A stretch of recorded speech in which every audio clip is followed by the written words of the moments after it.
Okay, so we have a reading passage 1, and finally we have a fairly easy passage to do.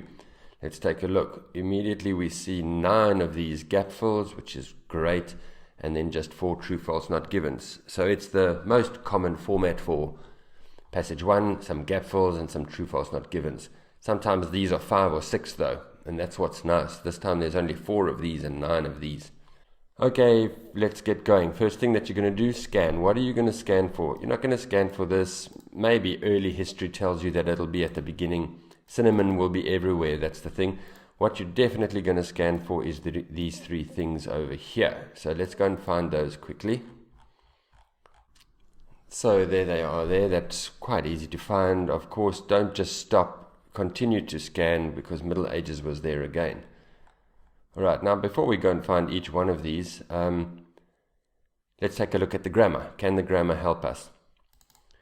Added to, it'll be added to something, but will it be single, plural, or uncountable? Single countable, plural countable, or uncountable?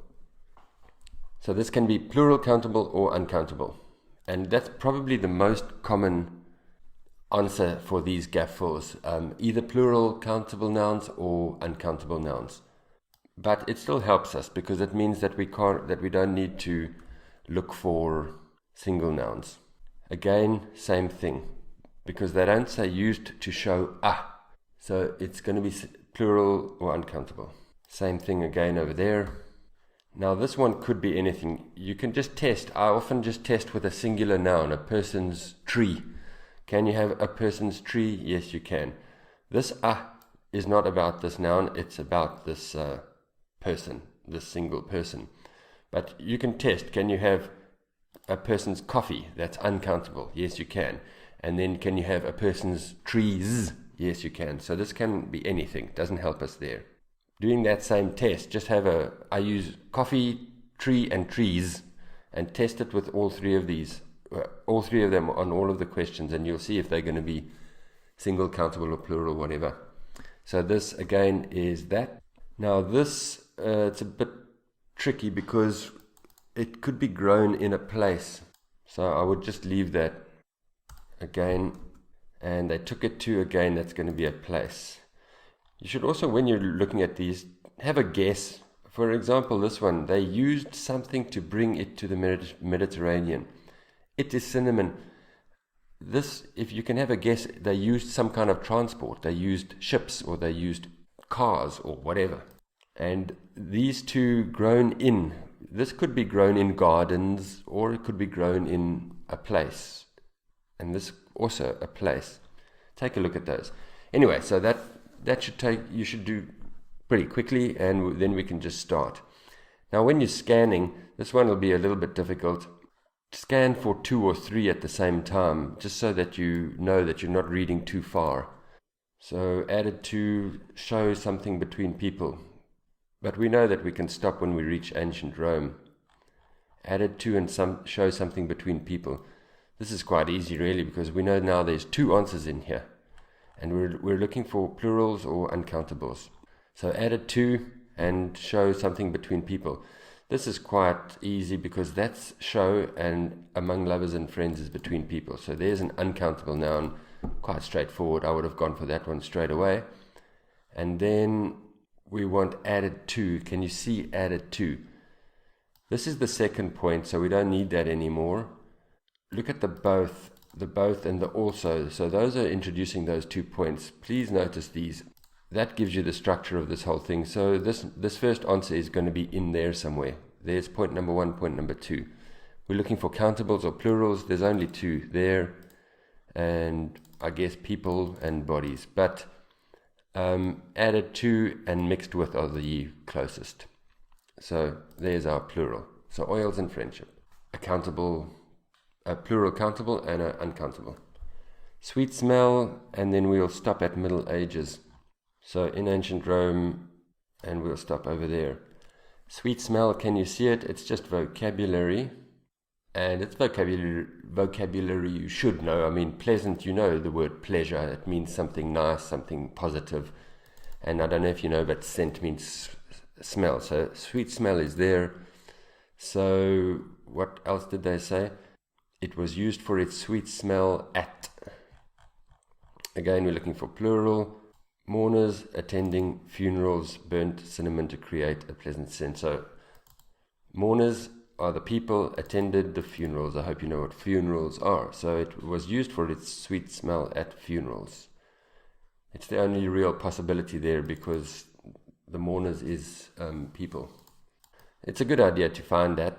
And then was an indication of a person's and known as a treatment for something and other health problems. So see if you can find kind of all of those. Added to meat, we're here. Used to flavor food, particularly meat, so we're going to be after that. Impress those around them. What did we want to see? Indication of a person, something, and health problems. Indication, I can see it, I'm going to leave it. See if you can see the synonym for the word indication. I don't know if you can, but there's health benefits, and it was thought to cure various ailments such as indigestion. Ailments means health problems. So let's take a look at that one, because that's just this one sentence over here. And this one is a lot of sentences. So let's see if we can finish this one. Take a look at it. This and other health problems. So it's a common structure. You can say apples and other fruit. So we know that this is just going to be an example of a health problem. And they give it right at the end there. Various ailments, various health problems such as indigestion. Uncountable. Right, then we want to go back and find this one. An indication of a person's something. See if you can see an indication of. Somewhere in here. Oh, no. Somewhere there. Indication is there. A sign of. An indication of the wealth at his or her disposal. An indication of a person's wealth. But if you found that difficult, let the grammar help you. We were somewhere over here. Where are the plurals and the uncountables? Could have been there or there, and all of these others are singles, so you couldn't choose those. So it's obviously not spices, and it's sign of wealth, indication of wealth. Right, grown in. The merchants and the traders. Let's find Mediterranean. Merchants, traders, Mediterranean. Grown in. So we know we're over here. There's merchants, Mediterranean, traders, Europe. Right, so we're also somewhere over here. We want grown in. Where were they grown? They were grown in something. Now, this could have tricked you. They often do this. They put, you see, the keyword is actually over here, but then they've put a similar keyword before. I've seen them do it a lot. And that in can also trick students. So students will want to say grown in demand, but it doesn't really make sense. This one makes a lot more sense. They took it from India where it was grown. So it was grown in India. I often say these can help you, these small words. Sometimes they can trick you. So be careful of that. This one makes a lot more sense. The key was to not stop scanning there. Scan everywhere for grown and see this one. So it was grown in India. The merchants used something to bring it to the Mediterranean, and the traders took it to something. Plurals and uncountables. The merchants closely guarded the secret. They took it from India, where it was grown, on camels to the Mediterranean. It can only be there. And there's our plural. They used camels. Very straightforward. Just while I remember, these two words, merchants and traders, those are synonyms. It just means people who buy and sell things.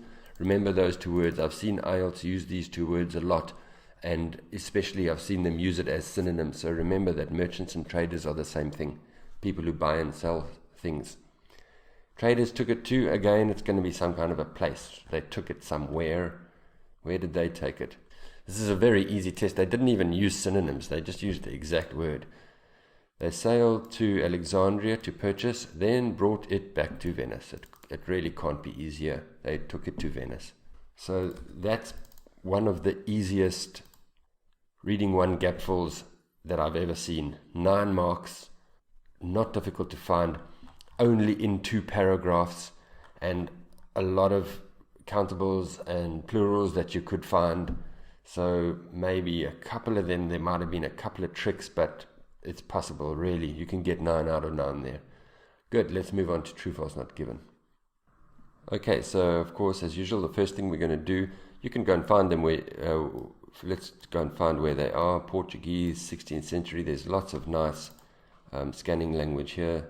19th century. I'd basically just look for 16th century and 19th century. So Portuguese, end of the 15th century, I guess. So this is now 16th century, late 16th century, and 19th century is there. So as you would expect, I mean, it's quite obvious, the true, false, not given are going to be from the rest of the passage. Right, anyway, let's do our target language. Circle words, put circles around the language that you think IELTS is going to test, that the test is going to balance on, rest on.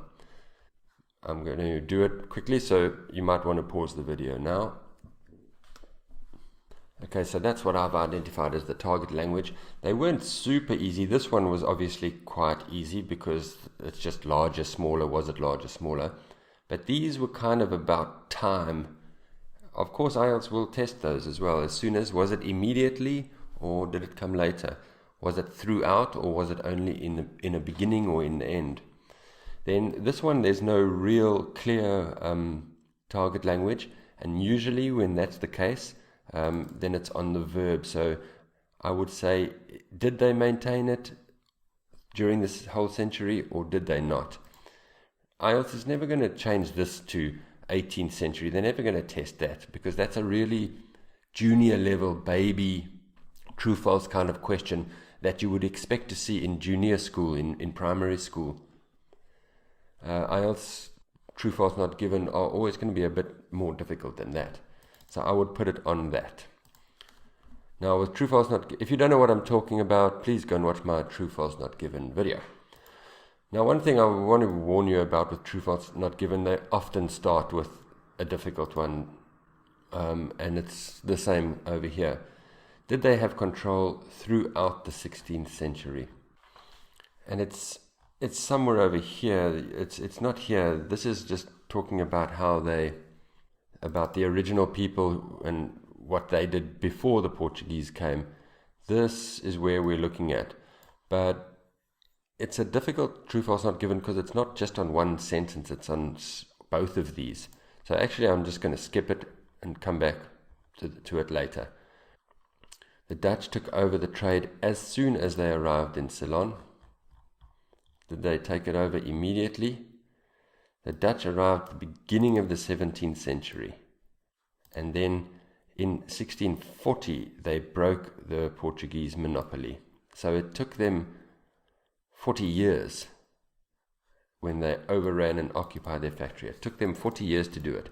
So it wasn't as soon as. If it was as soon as, it would be in 1601 when they arrived. So it wasn't as soon as. It was 40 years later. So that must be false, because it's not as soon as. Did these trees produce larger quantities?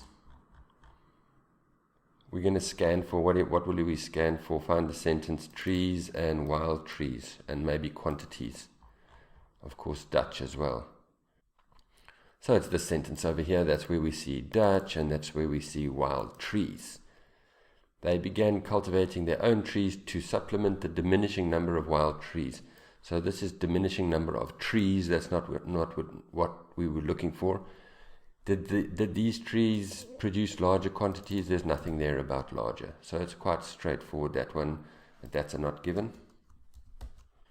Then these are the two more difficult ones. The spice trade, it's maintained its economic importance during the 19th century. By the middle of the 19th century, remember we're looking for spice trade. This is all about 19th century. Can you see spice trade? There is spice trade over there. The spice trade overall was diminishing in economic potential. Maintained means kept the same. So what they're testing here is, do you know if maintained and diminish is the same or different? Maintained means kept the same, diminish means decrease. So no, the spice trade decreased its economic importance. It didn't maintain it. It didn't keep it the same. So that's F. So that actually helps us because I'm quite confident about these, and that means that this will be true. But let me show you where it is, because they won't have 3 falses and 1 not given. This is all about the 16th century, and they developed a monopoly in the trade. That's probably the target language. You should learn this word. A monopoly is when somebody controls a market. So, and it was for the whole of the 16th century that they had this monopoly. So the throughout is there overall. That's why this is a difficult question. They're not comparing one word with one word. They're comparing one word with 2 whole sentences. So yes, again, the first one was a bit difficult, but yes, it's true. Great, so if you can get a passage 1 like that in your test, then you're quite lucky. I think 11, 12, 13 out of 13 is completely possible with these. Let's see what they've got for us in passage 2.